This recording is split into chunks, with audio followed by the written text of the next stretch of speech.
que acontece depois que a gente morre? E ele falou assim, la voix de ta fille é insuportável. A voz da sua filha é insuportável. Mas a gente não nasceu pra viver só momentos felizes. Não passava de um sonho no papel. Pra você, o que é vida? Será que é possível viver uma vida com problemas, com desafios, com todo aquele furacão vindo pra cima da gente, mas de maneira leve, de maneira feliz? Sejam bem-vindos a mais um episódio do Pod Families. E eu estou aqui hoje com uma convidada especial. É a minha diretora, vocês vão entender depois o que significa isso, minha diretora lá dos meus estudos. E também é uma amiga. E ela vai compartilhar com a gente, ai gente, tanta coisa que ela já viveu. Eu tenho certeza que vai tocar aí e vai poder ajudar de alguma maneira quem está nos assistindo. Então, como sempre, peço por favor para você, Mari, se apresentar para essas pessoas maravilhosas que me acompanham aqui no Pod Families. Quem que é a Mari? Oi, gente. Bom, eu me chamo Mariana, mas se você estiver me chamando de Mariana, com certeza é uma bronca. Então, por favor, me chame de Mari. Eu tenho 36 anos, nasci em Brasília. Nossa, você é um bebê, né? Ah. Comparado a mim, vai. Brasiliense. Como que é? Brasiliense que Brasiliense. Eu moro em São Paulo tem 3 anos. Eu vim pra cá a trabalho, mas também pra me casar. Então, eu sou casada e não tenho filhos ainda. Tenho um cachorrinho lindo, pitoco, fofo. Deve estar fazendo confusão lá fora agora. Tá amando ficar com a Lila. E eu sou engenheira civil de formação. Hoje eu trabalho como gerente de tecnologia em um grande banco. E eu conheço a logosofia, na verdade eu me sinto conectada com a logosofia desde sempre, assim. Então, quando eu nasci, meus pais já estudavam logosofia e à medida que os anos foram passando, eu fui também me conectando com esses estudos. E eu acho que tenho certeza de que eles são grande parte de quem eu sou hoje. Né? Então, do jeito como eu busco viver as coisas, seja no trabalho ou, enfim, todos os outros campos da vida. Ou seja, lá na logosofia, ela é minha diretora. Expliquei. E é muito divertido, viu? E é muito bom. Mari, vamos lá. Hoje a gente vai falar da vida. E aí, assim, é um tema que parece ser fácil, mas quando a gente começa a estudar realmente o conceito de vida, pelo menos pra mim, tá? A experiência que eu tive com a logosofia foi algo que eu me deparei primeiro, assim, com a definição do conceito de vida muito diferente do que eu tinha visto minha vida inteira. E depois, assim, quando foi conectando com o tempo, e sabe? Aí pra mim, algumas coisas fizeram sentido e em outras eu fiquei muito curiosa e muito inquieta, assim, por saber mais. Então eu acredito que hoje quero que você me conta tudo e mais um pouco. Pra você, o que é vida? Olha, essa pergunta não é fácil mesmo, né? Eu acho que esse é um conceito que vem mudando muito pra mim. Uhum. Nos últimos anos, assim, principalmente. Acho que nos últimos 5, 6 anos. Eu hoje passo a enxergar a vida como... Tem uma analogia que eu gosto de fazer que me ajuda a enxergar, que é como se a vida fosse um tecido. Então, visualizem assim, um tecido branquinho, né? Um tecido que vai se desenrolando com o passar do tempo. E nesse tecido a gente vai bordando. Não sei se vocês bordam, eu aprendi a bordar com minha avó. Adoro. Ponto cruz, bordado de mão livre e tal. E onde você vai bordando os passos que vão sendo dados na vida. Então, às vezes o ponto fica mais apertadinho, às vezes fica mais solto, às vezes conecta com outra coisa, às vezes, pra quem já bordou já sabe, embaralha o fio, dá uns nós ali, você não sabe bem como resolver. Mas você vai tecendo e contando uma história por meio desse tecido. Então, por um tempo eu procurei um conceito que fosse, sei lá, estático, assim, a vida é isso. Mas eu passei a entender que a vida é um conceito mais vivo. Parece até redundante, né? Mas ele vai crescendo, vai aumentando. Acho que à medida que a gente vai andando esse caminho, esse conceito vai se ampliando. Então não é algo que eu acho que a gente consegue colocar em uma frase, assim. Uhum. E embora a gente não consiga colocar numa frase, tem um trecho da logosofia que fala que tempo é vida. Sim. E aí, eu acho que está muito conectado com esse aspecto desse tecido, né? Que a gente vai desenrolando, o pano vai desenrolando e a gente vai cruzando linhas com linhas de outras pessoas. E às vezes parece que a gente parou num ponto aqui, mas aí vira pro lado de cá. Não tem um desenho pré-determinado, né? Então, nossa, eu nunca tinha ouvido ninguém falar dessa maneira sobre a vida. E eu consegui visualizar, assim. Não sei vocês, mas eu consegui visualizar, sabe? A minha vida. né? Eu olhei já pra mim. E você acredita que a gente já nasce com um propósito? Ou você acha que a vida vai... Meio que você já respondeu essa, né? Vai construindo, assim, ao longo do caminho. Mas é interessante essa pergunta, porque eu acho que a vida tem um propósito. Eu acho que a gente tem alguns objetivos, coisas que a gente quer alcançar, uma razão de existir, mas não um caminho já pronto pra gente saber exatamente onde vai chegar. E é curioso que essa pergunta de o que a gente tá fazendo aqui? Todo mundo sabe a resposta pra isso, eu sigo procurando essa resposta. Por que eu tô viva? Por que eu vivi? Por que eu nasci nessa família? Por que a gente passa esse tanto de coisa que a gente passa, as boas, as ruins? Qual é o sentido disso tudo? Eu acho que isso fala sobre esse propósito da vida. E eu também já procurei uma frase fechada pra isso. E hoje eu tô meio pensando em analogias. Tá. Então vou fazer mais uma, vamos ver se ela funciona.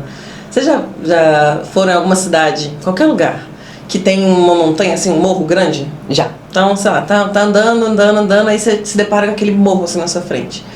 Aí você não consegue ver o que tem depois do morro, né? Você fica imaginando, aí você sobe, aí chega lá em cima e você consegue ver um monte de coisa. E às vezes tem outro morro também, e outro morro. Às vezes eu acho que esse propósito, a gente consegue ver ele até um ponto. Aí à medida que você vai andando na direção daquele propósito, ele muda um pouco, ele se amplia e você consegue ver mais longe do que você já via antes. Então, é bom que a gente tenha bastante tempo, bastante vida para ir evoluindo esse propósito. Sim, é verdade. E eu fiquei pensando assim, que quando eu era criança, eu tinha lá as coisas que eu queria alcançar, né? Que eu achava que eram importantes na minha vida. E aí, na minha adolescência, já não fazia sentido, porque eu já era adolescente. E aí, quando eu né, já era mais velha, mais jovem, assim, começou a mudar totalmente. E quando eu conheci a logosofia, mudou mais ainda. E eu acho que é isso, a gente vai vivendo e a gente, conforme a gente vai evoluindo alguns conceitos e evoluindo mesmo como ser humano, a gente consegue enxergar as coisas de maneira diferente, consegue viver de maneira diferente e até começar a se questionar um pouco sobre o que a gente deveria realmente ter como propósito. Porque eram coisas que eu não fazia antes de estudar. Eu simplesmente vivia os propósitos que todo mundo vive. Então vamos colocar assim, eu preciso estudar, eu preciso fazer faculdade, eu preciso casar. Era tudo mais voltado pra minha vida física, pra minha vida material. Arrumar um emprego legal, viajar, ter filhos, dinheiro, cachorro. Exato, pra ter filho e pra ter cachorro. E pra viajar, era isso. E pra comprar um carro legal, e pra ter um celular, né? Mas, e aí? O que acontece? Se a gente só pensa nessa parte, né? Então, que é importante, é lógico, é muito importante. Sim. Eu, em alguns momentos, me frustrei bastante.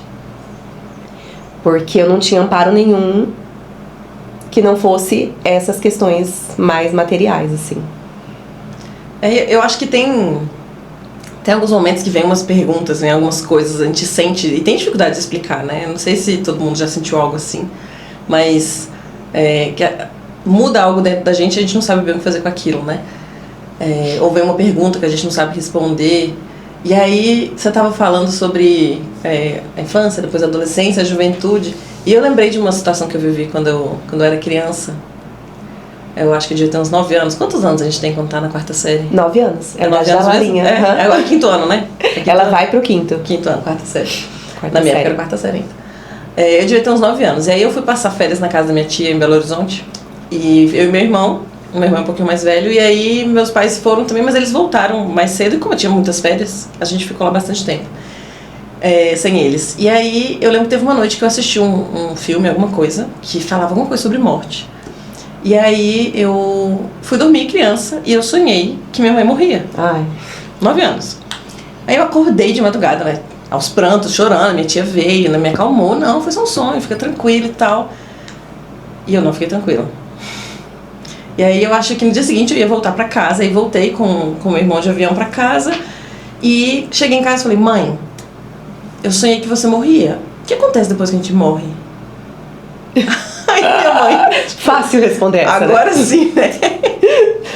E aí eu comecei a perguntar por que a gente morria, o que aconteceu depois. Eu nunca mais ia ver ela depois que eu morresse. E aí foi uma série assim, de perguntas que foram surgindo dentro de mim, como se elas sempre estivessem lá e eu nunca tivesse visto, sabe? E eu não conseguia achar uma resposta. Minha mãe tentava me dar os elementos que ela já tinha, né, sobre a vida, sobre a morte ser uma parte natural desse processo, que existem leis que regem, né, o universo inteiro, né, as coisas. Então, por exemplo, existe a lei de afinidade, né, que aproxima os seres que a gente tem afinidade, enfim, trouxe um conceito de vida, de existência composta por várias etapas. Ela tentou trazer vários conceitos, mas eu, pequenininha, estava impressionada com aquilo e comecei a me questionar sobre tudo, assim, sobre por que a gente vivia, por que a gente morria, enfim. E foi interessante que esse processo durou um tempo razoável, assim. Eu não sei precisar, na época, né, eu era muito pequena, mas eu chutaria, assim, umas semanas, uns meses, assim, que eu fiquei com aquilo me impactando. Aí eu ia pra escola, me distraía, não pensava mais nada. Quando eu entrava no carro pra ir pra casa, vinha os pensamentos de novo. E eu começava a ficar com medo e tal. E aí foi quando eu conheci um conceito da logosofia, que era o conceito de pensamento. E aí eu lembro que minha professora do colégio, eu estudava no colégio logosófico lá em Brasília, na época, ela falou pra mim que o pensamento era como se fosse ele tinha vida própria, como se ele fosse um bichinho. E aí, ela explicando pra uma criança de 9 anos. E que quanto mais comida a gente dá pro bichinho, maior ele fica. Então, que esse pensamento que eu tava com medo de morrer, isso me deixava muito triste, toda vez que aquilo vinha na minha mente, eu ficava pensando, aquilo ia crescendo, crescendo, crescendo. E que ele tava ocupando espaço cada vez maior. E que se ele não me fazia bem, eu tinha que fazer o contrário. Tirar a comida dele. E aí eu tava, como é que eu faço isso? E ela falou, tiro para qualquer lugar, né? Aí ela falou, toda vez que vier o pensamento esse ruim, que te traz essa coisa ruim, você pensa em outra coisa no lugar. Então, tenta lembrar de uma situação que você viveu, ou pega um livro pra ler. Eu, na cidade, adorava ler. A Lara também tinha uma coleção do Monteiro Lobato, assim, do Sítio do Pica-Pau Amarelo na época. Cada letra de Monteiro Lobato era um livro. Então, tinham muitos livros em casa. E aí eu comecei a ler bastante nessa época, porque eu via um pensamento e eu começava a ler, que aí eu me distraía do pensamento. E ele foi perdendo tamanho, até que ele foi embora. Ele sumiu. E eu aprendi algo sobre isso. Mas essa pergunta sobre o que a gente está fazendo aqui, por que a gente nasce, por que a gente morre, o que acontece depois, isso sempre ficou dentro de mim, sabe? Sempre foi algo que me fez pensar muito. E chega uma hora que eu acho que a gente consegue algumas coisas na vida e a gente pensa, tá, e daqui pra frente? E agora? Mas olha que incrível. Ficou em você, mas de uma maneira positiva.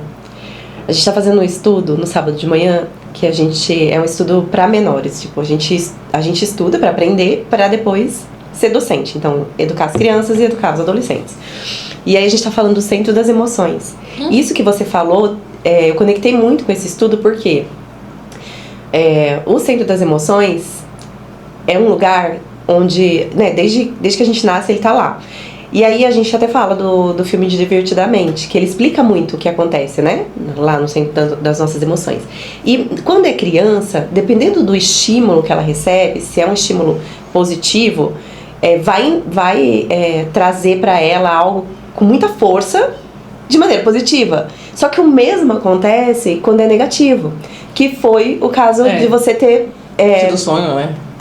Na verdade, assim, você ficou tão impressionada, que até o autor da logosofia fala que a criança, ela se impressiona de uma maneira muito forte, com tudo, com qualquer estímulo, porque ela ainda é muito, muito sensível. E aí, dependendo se é uma coisa negativa, isso também vai causar em você algo muito forte negativamente. E aí, o que acontece? Existe um prejuízo que é meio invisível, que é difícil da gente entender. É um assunto, pra mim, eu acho complexo. E aí, se a pessoa que tá educando aquela criança de 9 anos não sabe, não conhece esse caminho de ajudar a criança a inverter essa coisa do negativo pro positivo, que foi o que ela fez com você, gente. Pra mim ficou muito claro, assim. Ela tirou o que não era bom, ela conseguiu fazer com que você tirasse o que não era bom, mas manteve algo que essa inquietude que você desenvolveu, que você tinha, que é importante pra vida. Não sei, depois se quiser falar mais das inquietudes, eu aceito. E só complementando, uma coisa engraçada é que eu lembro que a minha mãe falava assim pra mim, não... É parte da vida, a morte é parte da vida. E quando ela me via muito triste, ela falava, olha, você tá perdendo a oportunidade de aproveitar a vida que é tão gostosa, pensando em algo que você ainda vai ter muito tempo para descobrir como é, o que acontece, por que acontece, como funciona. Então ela sempre tentava me ajudar a tirar aquela parte do pensamento, porque essas perguntas são muito importantes, né? Muito. Mas o medo era muito ruim. Então o pensamento que essa minha professora me ajudou a combater era o pensamento do medo, né?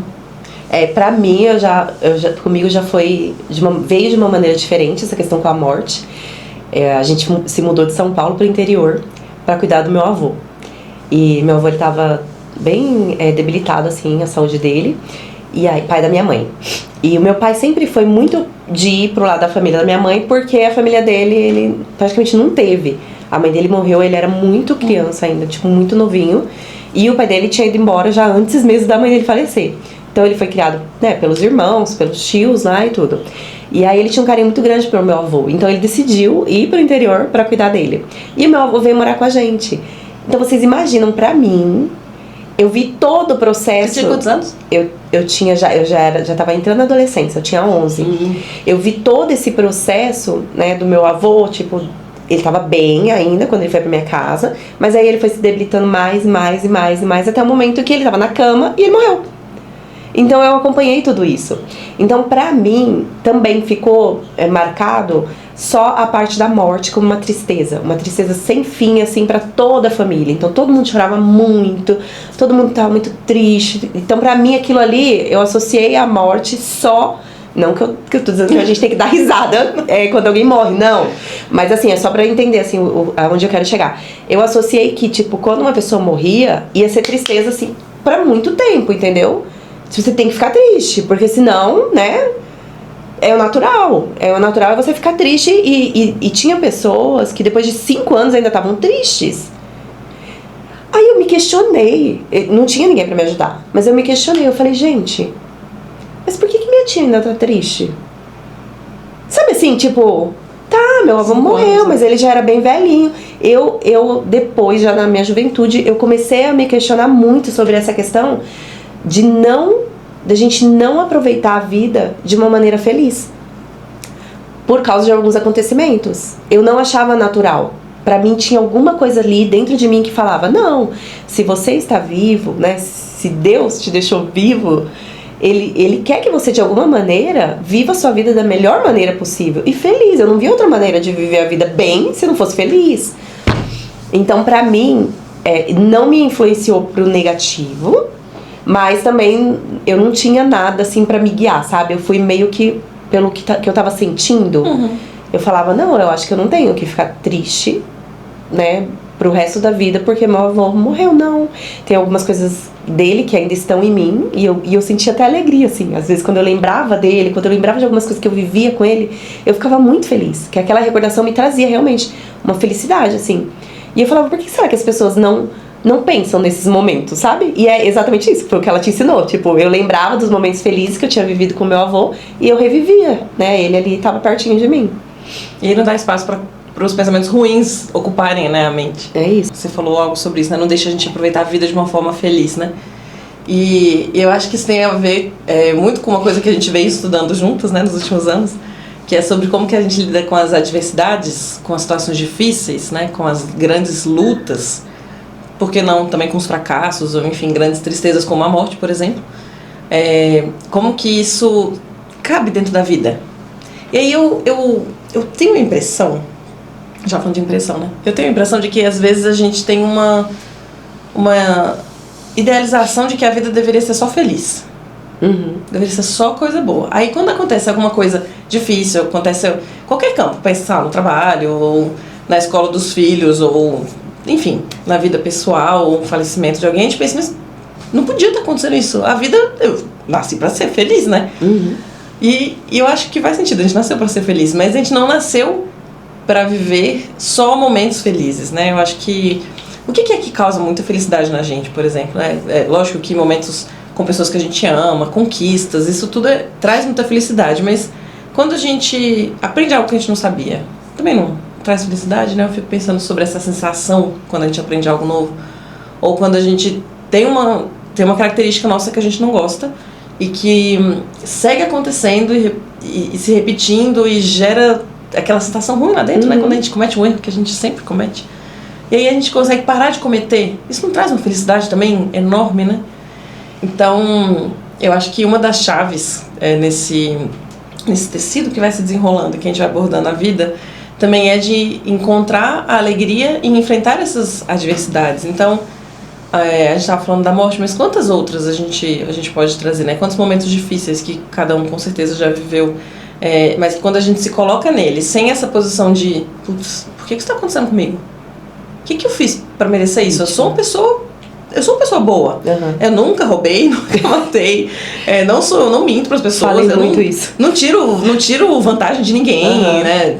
Inclusive sigo todas as leis de trânsito e todas as regras. Por que comigo está acontecendo isso? Por que essa pessoa fez isso comigo? Eu nunca fiz isso com ninguém. Eu vejo que muitas vezes gera esse senso de injustiça do porquê que é. Mas eu acho que essa visão da injustiça, quando a gente está perante uma dificuldade, também tem a ver com esse conceito de vida. E do que a gente está fazendo aqui. Então, poxa, se eu entendo hoje que a gente veio para essa vida para aprender, para evoluir. Eu vou evoluir se eu estiver só deitada na praia, tomando um solzinho assim, ó, bem plena, assim, ó, solzinho, tomando um mate, sem limão, no Rio de Janeiro, assim, ó, tranquila. Eu vou evoluir? Quanto eu vou evoluir? Se eu estiver só nessa situação feliz, assim. Eu acho que eu tenho passado a ver essas dificuldades como oportunidades mesmo, assim, que a vida vai me oferecendo, que o Criador vai oferecendo para eu poder evoluir em algo, né? Passar a ver as coisas de uma outra forma, não ter mais uma dificuldade que eu tinha. Então, peraí, antes de eu olhar para aquilo e falar, nossa, isso é injusto, isso não devia estar acontecendo comigo, o que eu posso aprender com essa experiência? Né? E nesse sentido tem até algo que eu vivi acho que foi antes da pandemia, 2019 mais ou menos, que me marcou muito, assim, sobre esse ponto das adversidades. Por N razões que eu estava vivendo lá em 2019, em Brasília ainda, eu me vi num momento interno que eu nunca tinha experimentado nada parecido, porque eu sempre fui uma criança muito alegre, uma jovem muito alegre, uma adulta muito alegre. E sempre, assim, amei estar com as pessoas e rindo e tal. E em 2019 teve um momento em que eu me vi sem nada disso. Sem vontade de fazer nada disso, na verdade. Então foi uma época que eu passei por um problema de depressão e eu não sabia, não tinha a menor ideia do que era aquilo que estava acontecendo, assim, eu não tinha a menor ideia. E na época, eu lembro que o sintoma principal que eu usaria para definir seria eu não tinha mais vontade de fazer nada. É como se eu não conseguisse entender qual era o sentido de viver. Acho que esse era, se eu tivesse que dizer qual era o sintoma que você sentia, era esse sintoma. E foi interessante que eu tive que fazer muito esforço para encontrar por que eu estava sentindo aquilo e qual que era de fato o real motivo, né, de existir e da vida estar aqui. Eu conecto esse momento com aquele momento da infância que eu comentei com você agora há pouco. E para mim o ponto-chave dessa experiência foi recordar que é um caminho. Não é um ponto final onde eu vou saber o porquê e já vou ter a resposta, mas que a maior parte da alegria era encontrar as respostas que estão no caminho. É como se igual aquela história infantil que eu não lembro qual que é, mas que tem umas migalhinhas assim de pão no caminho. A gente vai encontrando vários pedaços desse tesouro ao longo do caminho da vida, né? E que isso já é motivo suficiente pra gente gostar muito da vida. Mas o fato é que foi uma experiência pra mim muito difícil. Durou muitos meses e não tinha ninguém que pudesse resolver pra mim. Tinha que ser eu, né? E eu lembro que quando foi um processo pra eu ir saindo daquele cenário que eu tava, eu lembro que eu anotava bastante como que eu me sentia cada dia, o que me fazia sentir bem, o que me fazia não sentir bem, pra eu ter consciência, assim, criando uma consciência do que estava se passando dentro da minha mente e do meu coração.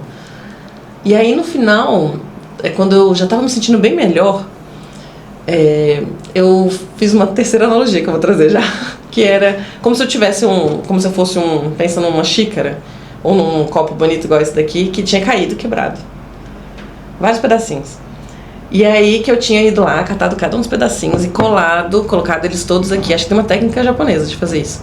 E aí eu colei todos eles com muito cuidado. E a peça que ficou no final, ela era ainda mais bonita do que aquela de antes que tinha caído e quebrado, sabe? E mais forte também. Se ela caísse, ela não ia quebrar daquele jeito de novo. Então, quando eu penso, nossa, foi tão difícil viver aquilo, acho que eu não queria ter vivido aquilo. Hoje eu penso, não, eu tô muito feliz por ter vivido aquela situação, porque a pessoa que saiu, a Mariana que saiu daquela experiência saiu muito mais forte. E hoje, o que eu posso fazer com isso? Eu posso ajudar outras pessoas que Sim. vivem em situações parecidas. E isso me traz muita alegria, muita felicidade, né? Então, olhar para essas dificuldades de um outro jeito, né? Eu passei por uma situação com um vizinho. Começou lá na França. A gente morava numa... Como fala? O último andar do prédio? Cobertura? Numa cobertura. Não era bem uma cobertura. Era uma cobertura só que de 2 andares, assim, sabe? Eu não lembro o nome agora. E aí, eram só 4 apartamentos no meu andar. Então, as pessoas que estavam lá eram pessoas que meio que queriam paz, né? Então, você compra lá em cima, tudo, você quer... você tem uma condição melhor de vida, você quer sossego e tudo mais. E eu tinha a Lara. Não tinha o Lian ainda, mas eu tinha a Lara. E na França, fazia muito frio o tempo inteiro. E aí a gente tinha 3, 4 meses no ano de calor. E um calor muito grande, muito forte. E na minha casa não tinha ar-condicionado. Então quando chegava o calor, a gente ia pra fora de casa. No inverno a gente ficava ali preso, mas no calor a gente ia. E a Lara, eu coloquei uma casinha pra ela, tá até lá no fundo, depois você olha. Uma casinha assim na varanda, que a varanda era grande. E essa casinha, ela ficava na divisa do meu apartamento, da minha varanda com a varanda do vizinho. E aí uma vez a Lara tava lá brincando e a Lara tava cantando. E a Lara sempre gostou de cantar. E a vozinha de criança, gente, fininha, entendeu? Aquela coisinha irritante, né? Pra algumas pessoas. Pra mãe é fofo, entendeu? Mas pro vizinho... Ele não tava achando nada fofo. Ele não achou nada fofo. Ou seja, começou por aí. Então ele veio na minha casa. Só que assim, não foi uma experiência que... de uma pessoa que veio educadamente, conversou. Não, ele chegou e eu não me esqueço, assim, marcou pra mim, sabe, a frase, assim, porque meu francês ainda não era tão bom, e ele falou assim, la voix de ta fille é insupportable. A voz da sua filha é insuportável. E pra mim, sendo brasileira, eu olho essa palavra insuportável e eu vejo de uma maneira muito mal educada, entendeu? Sim. Brusca, de uma maneira muito ruim, um desrespeito com uma criança. Eu vi assim aquela situação. E aí eu me coloquei como vítima, sabe? Que que eu vejo que assim, que depois eu aprendi que eu não devia me colocar como vítima. Porque eu falei, poxa, por que ele tá falando isso? Só porque eu sou, né, não sou francesa. Aí já veio um monte de coisas de imaginação na minha cabeça pra justificar aquele ato dele, que pra ele era normal, gente. Ele é francês, a cultura francesa, eles são assim, se tem alguma coisa incomodando, eles vão e falam, e eles falam da maneira como eles falam, entendeu? Tipo, eles não ficam escolhendo as palavras, e pra eles tá tudo bem. Ninguém fica se doendo igual eu, brasileira, entendeu? Muito sentimentalista e tudo mais. Ou seja, eu vi aquela situação e eu falei assim, poxa, que eu tô fazendo de errado realmente, aquilo que você tava falando, o que eu tô fazendo de errado pra merecer isso? Então eu me coloquei numa posição que não era de aprender com aquela situação, entendeu? Eu me coloquei numa posição que era de tentar justificar um problema, sabe? Que não tinha nada a ver. Vim pro Brasil e vim feliz, falei assim, acabou, agora eu vou morar numa casa, num condomínio fechado, meus filhos vão poder brincar no quintal, piscina, nananã. Acabou, entendeu? O brasileiro não é assim. Gente, eu peguei um vizinho que ele é 10 vezes pior do que o francês, por causa de barulho. Ele não suporta barulho nenhum. Pra você ter ideia, ele veio falar esses dias, a gente já passou por um processo muito grande, porque nós estamos aqui no Brasil há 2 anos e meio. Ele veio falar agora na última semana do barulho que faz o aquecedor da piscina. É um chadinho que faz. Gente. Só que como faz muito silêncio aqui, depois você vai ver, tipo, faz muito silêncio, o chiadinho aparece, entendeu? Mas só pra vocês verem o nível que é. E aí eu fiquei pensando assim, ó, com esse estudo. Me ajudou demais. Porque eu falei assim, lá na França eu me coloquei como vítima, achei que era por causa que era francês. Se eu tô vivendo aqui de novo, pera, tem alguma coisa aí. Porque, eu não sei se vocês já perceberam, mas tem situações que a gente fica vivendo várias vezes, a gente revive aquela situação. E se a gente ignora, ela volta. E se a gente ignora, chama de karma. Não é? É isso, eu falei, que no começo eu falei, é um karma, não é possível. Mas não era, entendeu? Eu ainda tô descobrindo. Mas o que eu aprendi com essa, né, com essa situação? Primeiro que eu tenho que entender que nós, seres humanos, estamos em níveis diferentes de evolução. O que é isso? Tem pessoa que já entendeu o que deve respeitar o próximo. Tem pessoa que ainda não entendeu. Ainda não viu as vantagens que tem, o bem que faz pra vida, respeitar. E por aí vai, entendeu? Não é só isso. Então, nós estamos em níveis diferentes de evolução. eu entendo mais ou menos o que acontece aqui dentro. E o que acontece aqui dentro? O meu vizinho não entende, gente. Ele não estuda. Como que ele vai entender? Então eu, como alguém que já teve contato com esse conhecimento, que já sabe o quanto é difícil pegar um pensamento, por exemplo, eu às vezes sou muito impaciente. Então eu já sei o quanto é difícil frear esse pensamento, entendeu? E trazer um outro igual a sua professora te ensinou. Eu já sei quanto é difícil. Então eu comecei a olhar pra ele de uma maneira menos egoísta. Então eu falei, poxa, é uma pessoa que, por mais que, né, tenha falado um monte de coisas assim que não deveria, é uma pessoa boa, porque em alguns momentos eu vi o bem nele, sabe? E foram rápidas, assim, atuações, mas eu já vi.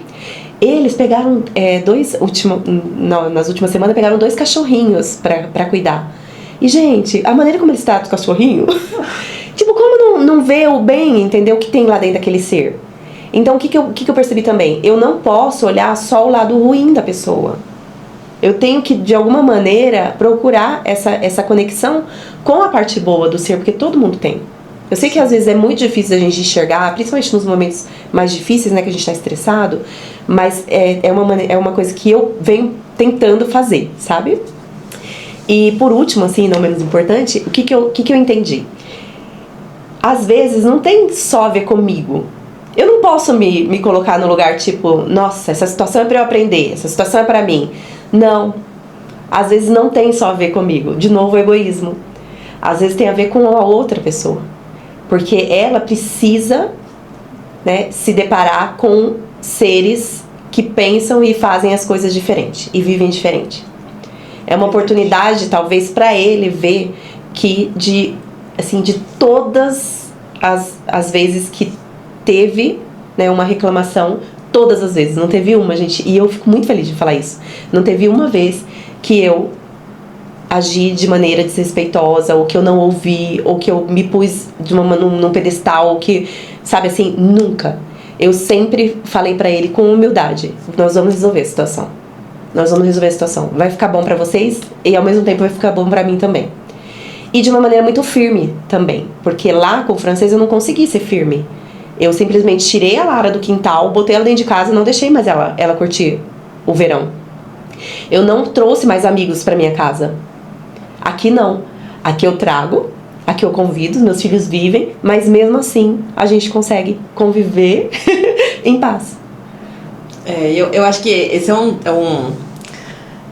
um segredo que acho que a vida vai tentando nos mostrar, né? Então, por exemplo, a gente vê muitos momentos onde a gente quer controlar as circunstâncias, né? Então, putz, eu não queria ter um vizinho assim, né? Por que eu não posso ter um vizinho legal que... Nossa, também tem filhos da mesma idade e eles vão brincar juntos e vão ser melhores amigos. Mas você não tem como escolher quem vai ser seu vizinho. Você não tem como escolher quem vai ser seu chefe. Você não tem como escolher nem como vai ser o seu filho quando ele nascer. Quantas coisas a gente não escolhe, né? E eu acho que a pandemia ensinou isso muito pra gente, né? Quantos planos todo mundo tinha quando veio aquilo e, cara, capotou tudo e todo mundo teve que se adaptar depois, né? Então, eu acho que é uma certeza de que a gente não controla as circunstâncias. E aí a gente sofre porque a gente tenta bravamente controlar as circunstâncias, né? Mas a gente não controla. Então, o que a gente controla? O que a gente pode aprender a controlar? É como aquilo nos afeta. E não é que, nossa, não vou sentir nada, não vou me incomodar, não vou... Então, acho que a gente vai aprendendo até se proteger, porque quem mais se machucou? O francês hoje não deve estar nem lembrando mais dessa história. Mas naquele... Quanto mal aquilo te fez, né? O quanto que isso faz sofrer. Eu fico pensando nas situações que eu vivo com pessoas e que às vezes são situações muito difíceis. Eu não quero me sentir da forma como eu me sinto muitas vezes, né? Com raiva ou... às vezes essa sensação de injustiça, enfim. Como que eu posso aprender a lidar com isso melhor? Aí, bom, tá, a circunstância é essa. Meu vizinho não lida bem com barulho. Tenho algumas opções. Me mudar, brigar, que não vai resolver nada. Me mudar e correr o risco de achar 2 vizinhos que não suportam barulho. Ou eu posso tentar viver isso de um outro jeito. E dessa experiência, tirar algo que também seja bom pra gente. Porque eu acho que tem um pensamento que se esconde também às vezes, que é assim... Tá, mas eu tô fazendo todo esse esforço. Tô tratando ele super bem, mas e ele? Sim. Ele não tá nem aí. Ele não me trata melhor, ele não me respeita, ele não... Nossa, eu cedi um tanto e ele não cedeu nada. Acho que a gente fica sempre esperando também que outra pessoa a outra pessoa faça a mesma coisa ou esteja no mesmo lugar, mas isso que você falou, né, dos momentos de evolução que cada um tá e de vida, né, o que cada um tá aprendendo naquele momento, tem que trazer um pouco dessa paz, né, de fazer o bem, ou fazer o certo, que a gente entende que é o certo, independente do que a outra pessoa vai fazer. Isso não é um comércio, né? Eu só dou se você me der também. Não, tem que ser pra gente. Nossa, é tão diferente, né, quando você não sente aquela coisa ruim dentro. É muito diferente. Eu sempre... meu lema era, se não fizer o bem pra mim, eu não vou fazer também. Se não me tratar bem, eu não trato bem. Se não faz isso pra mim, eu não faço também. Eu vivi uma vida toda assim e eu era muito infeliz. Tipo, eu vivia muito assim, sabe? Eu era uma pessoa muito... não era feliz. Tipo, sabe? No meu dia a dia, assim, todo mundo percebia que eu ficava muito na minha, sabe? Por quê? Porque eu não conseguia me conectar com as pessoas. Porque não vai ser da maneira como eu quero de novo. Não é do jeito que eu quero, não vai. E eu tenho que aprender a agradecer. Você acha que é possível? Agradecer pelas lutas, pelas dificuldades. Sem ficar romantizando, vai. Não, Você acha que é possível? Só quero passar a situação difícil daqui Nossa, pra frente. Nossa, eu tô querendo, vem. Não, gente, vem problemas na minha vida. Como eu tava falando, adoro pra praia, deitar no sol e tomar um mate. Sem água viva, por favor. Sem água viva. eu acho... Na minha realidade, eu vejo que é possível. Tá. Mas acho que a gente tem que ir se desprendendo de algumas coisas, sabe? Tipo, tirando algumas coisas. Então, essa coisa de ficar constantemente pensando na injustiça. Eu tava pensando no que você falou agora há pouco, que você não se descolocou com esse vizinho, mas que você também foi firme. Ou seja, você não saiu abrindo mão de tudo, né? Não, então ninguém mais fala nada, gente. Se liga o tempo inteiro. Eu acho que... Tem duas coisas que eu sempre guardo na minha mente para situações difíceis. Uma é que amor não acaba. O amor que a gente tem dentro ele é infinito. Então não tem por que eu ficar economizando coisa boa. Vou economizar meu amor, vou economizar o bem que eu tenho, né? Tipo, nossa, a pessoa me fez raiva ontem. Vou economizar. Então agora eu vou fazer um pouco de raiva ali também. Pra ela ver como é que é bom. Não, isso não faz sentido, né? Amor a gente tem, quanto mais a gente dá, mais a gente tem. Então Sim. Não tem por que economizar. E a tolerância também termina quando começa o abuso. Então a gente, quando a gente tá sereno internamente, a gente sabe colocar com firmeza os pontos, né? Olha, eu só vou até aqui. Você pode ir pra onde você quiser, mas eu só vou até aqui. Então eu acho que esses são pontos que vão ajudando a gente a enxergar situações assim. E eu acho que é importante a gente lembrar no momento difícil que, cara, vai passar. Esses dias eu estava assistindo uma série que eu amo, chama The Bear. Já tá passando era na Fox, na Disney Plus, eu não lembro mais. Mas é de um chefe de cozinha e tal. E ele passa um monte de situação muito difícil. E aí tem uma hora lá que ele tá passando uma situação super difícil. E aí chega uma pessoa pra ele e fala: Everything in life is just for a while. Então tudo na vida é só por um tempo. E assim, eu parei pra pensar: tudo na vida é só por um tempo. A infância é só por um tempo. A adolescência é só por um tempo. A vida é só por um tempo. Tudo é só por um tempo. Então, quando a situação difícil tá passando, tá acontecendo, a gente tem que lembrar, ela vai durar só um tempo. Sim. Isso dá uma certa serenidade, tipo, isso não vai me matar, mas ao mesmo tempo, o que eu posso aproveitar daqui? Já que eu estou aqui, né? Já que estamos nesse momento do mundo, eu não consigo controlar essas circunstâncias, o que daqui pode me ser útil, sabe? Então, eu acho que sim. É possível. É possível. Você me fez lembrar quando eu tive a Lara, eu fiquei 12 horas em trabalho de parto, eu queria muito um parto natural. E não veio. Não consegui. E eu fiquei muito frustrada, muito triste, muito assim, a ponto de ficar, tipo, perder esse início da maternidade por conta dessa tristeza, dessa frustração que eu tive. E eu me recordo que a gente foi com um mês na minha ginecologista, né?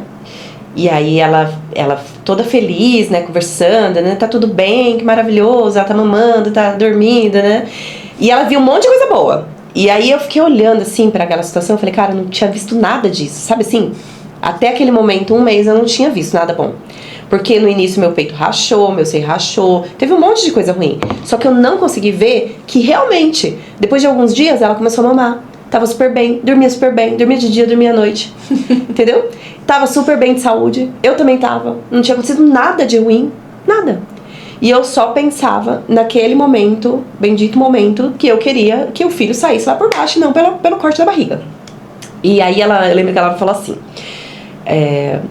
Quando é que a gente vai planejar o segundo? No final da consulta. Cara, quando ela disse isso, eu falei, ela podia ter ido dormir sem essa. Falei, nunca. Eu não quero mais ter filho. Nunca mais quero passar. Nunca mais quero passar por isso.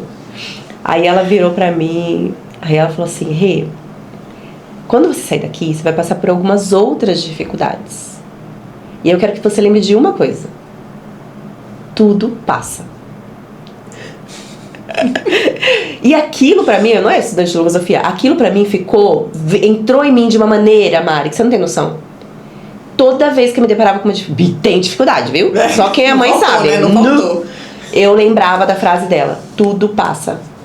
E hoje, eu olhando, eu vejo com uma clareza, assim, essa questão de tudo passa, e essa situação de que a gente vive fases na vida, e de que realmente a gente deveria aproveitar ao máximo todas as fases que a gente tá vivendo.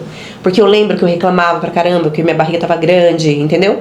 E isso não me dava espaço pra viver a felicidade que eu devia estar vivendo com a maternidade. Ou seja, eu usava parte da minha vida, por isso que a gente conecta a vida com o tempo, a gente não, né? O autor da filosofia. Eu usava parte da minha vida que deveria estar sendo aproveitada pra aproveitar ali aqueles momentos da maternidade que é tão intenso, que é tão bonito, que é tão iluminado assim. Eu usava pra ficar pensando em coisas que era uma fase. A barriga ia ser uma fase, entendeu? O não dormir de vez em quando ia ser uma fase. O peito rachado, uma fase. Tudo era uma fase. E me ajudou demais essa frase dela. Uma coisa simples, né, que ajuda muito. E hoje você tem alguma inquietude, assim, sobre a vida? Ou acabou? Ou você já sabe tudo? Tá tudo tranquilo? Como que tá? Eu ainda sigo procurando o porquê que nós somos criados como fomos criados. Eu acho que eu vou procurar isso até o meu último dia. Meu último respiro, seja lá ele quando for. De entender exatamente por que as coisas acontecem como elas vão acontecendo, sabe? Então, por exemplo, a gente fala sobre o conceito de leis universais, né? Que são as leis que regem o universo. A gente conhece algumas na escola. A lei de gravidade, né? A lei de causa e efeito, enfim, ação e reação. Mas tem várias outras. E as coisas não acontecem ao acaso, pelo menos não no meu entendimento. Então, entender esses mecanismos, né? Nossa, por que a gente se encontrou, eu e você? Né? Imagina, eu vim de Brasília, você veio da França, mas antes da França você veio de vários outros lugares e eu também tenho uma outra vida completamente diferente. Como é que isso tudo se conecta?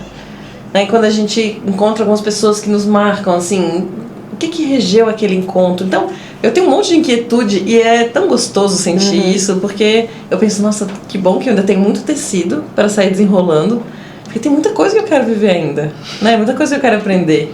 E você estava falando e eu pensei numa coisa assim, imagina se eu desenrolei um pedaço desse tecido e ele tem um furo, tem um rasgo assim no meio, tem algo, eu vou parar e falar, não posso seguir daqui pra frente porque tem um rasgo aqui nesse tecido, ou eu posso fazer um bordado em volta, costurar de algum jeito. A gente aí aprendendo com aquilo que tá vindo, a gente pode fazer muitas coisas bonitas com tudo que acontece, né? Então, enfim. Eu escutei uma influencer essa semana falando sobre a morte do irmão dela. E ela foi muito corajosa, assim, né? De fazer um vídeo e de vir falar depois de quase um mês, tudo. E eu já passei por alguns momentos, assim, né? De perder pessoas, mas não de perder pessoas tão próximas a mim. E eu sei o quanto é difícil, sabe? Até pra que vocês não pensem que, tipo, ai, nossa, ela não sofre por nada. Eu já sofri muito, continuo sofrendo. E depois da logosofia eu entendi que o sofrimento é uma faculdade. É parte do processo. É parte do processo. E sofrer é natural.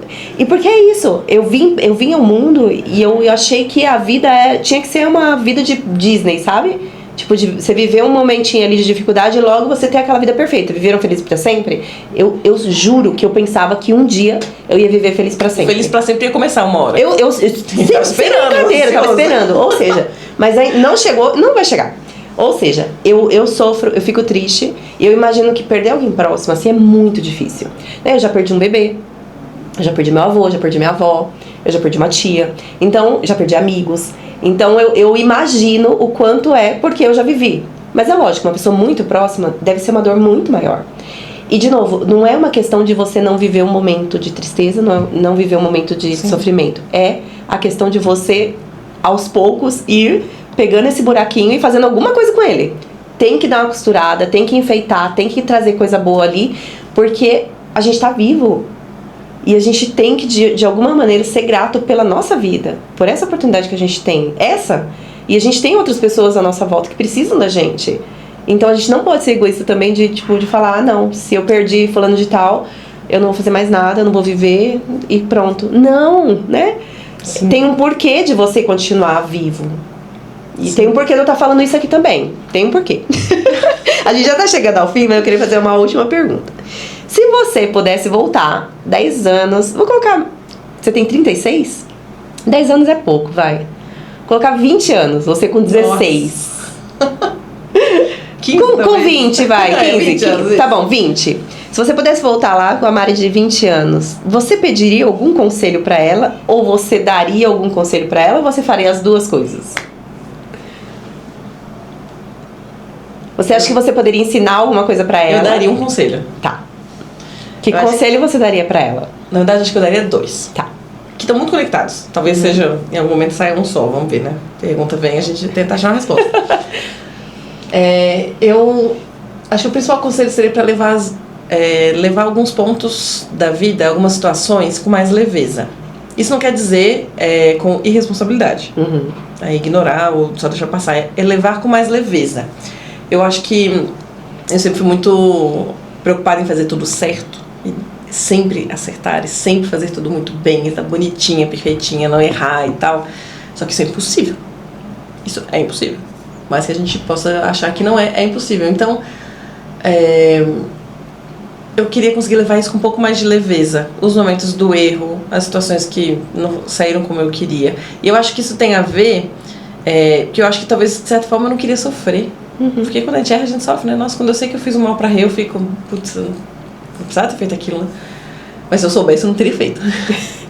Então, como é que a gente aprende com o erro também, né? Mas eu acho que ver esse sofrimento que a gente sente muitas vezes, essa dor, às vezes uma revolta ou qualquer coisa que seja, como um sintoma. Imagina se a gente não sentisse nenhum sintoma de doença. Então, a doença está lá dentro de você, um vírus, está crescendo lá dentro e não tem nenhum sintoma. O que ia acontecer? Ele ia dominar o corpo inteiro e aquilo provavelmente acabaria com a vida. Mas quando vem um sintoma, uma tosse, uma dor, alguma coisa assim, você fala, peraí, tem uma coisa errada aqui. Deixa eu entender o que está acontecendo. E aí a gente investiga, fica atento, tenta ter consciência do que está acontecendo dentro do corpo, vai lá, faz um monte de exame, etc. Para entender, examina, estuda o que aconteceu. Para daí a gente fazer alguma mudança em algo para que aquilo fique melhor. Então, olhar as situações difíceis, o sofrimento, a dor, a decepção, a injustiça, não sei, como pontos de atenção para a gente aprender algo e não como um fracasso. Eu acho que esse seria meu principal conselho para Mariana de 20 anos. Amei. Falaria isso para Renata também. Mari, quero te agradecer. Amei o nosso papo. A gente vai continuar ali no fundo. Acho que chegou alguém, o cachorro tá latindo. Tá latindo, é verdade. A gente vai receber mais convidados aqui em casa hoje. Tô bem feliz. Que delícia. Obrigada pela sua disponibilidade, por você ter vindo agradeço. aqui, compartilhar tanta coisa boa com a gente. E se vocês gostaram, dá o like. Não se esquece de compartilhar também com alguém que você acha que precisa ouvir essas coisas que a gente conversou. E a gente se vê no próximo episódio de Pod Fêmeas. Um beijo. Tchau, tchau.